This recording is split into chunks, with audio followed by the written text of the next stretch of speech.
बीड जिल्ह्यातील ग्रामीण भागातील मुलांना मूलभूत शैक्षणिक सुविधा नसताना ज्या ठिकाणी इमारती मोडकळीस झालेल्या आहेत, जीर्ण इमारती असल्यामुळे कधीही कोसळू शकतात या भीतीनं मुलं झाडाखाली बसतात। त्याचबरोबर मोठ्या प्रमाणावर वर्गखोल्यांची आवश्यकता असताना त्या ठिकाणी जिल्हा प्रशासन हात आकारता घेते। मात्र याच बीड जिल्ह्यामध्ये पोलीस अधीक्षक यांच्या निवासस्थानाच्या दुरुस्तीसाठी गेल्या 1.5 वर्षामध्ये तब्बल 93 लाख रुपये खर्च दाखवण्यात आलेला आहे। एकंदरीत जर आपण पाहिलं तर एरवी बांधकाम करताना सर्वसामान्य माणसाला घरकुलाला 2.5 ते 3 लाख रुपये दिले जातात।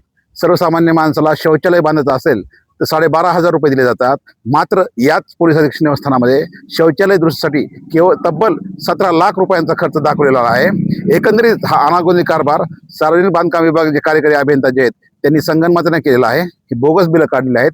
संबंधित प्रकरणामध्ये आम्ही मुख्यमंत्री तथा गृहमंत्री देवेंद्र फडणवीस, त्याचबरोबर सार्वजनिक बांधकाम खात्याचे कॅबिनेट मंत्री शिवेंद्र भोसले यांनाही लेखी तक्रार केलेली आहे। संबंधित प्रकरणामध्ये सखोल चौकशी व्हायला पाहिजे आणि जे कोणी जनतेच्या पैशाचा अपव्यय करत आहेत, गैरव्यवहार करत आहेत, संबंधितावर तातडीनं कठोर कारवाई करण्यात यावी अशी लेखी तक्रार आम्ही वरिष्ठांना केलेली आहे।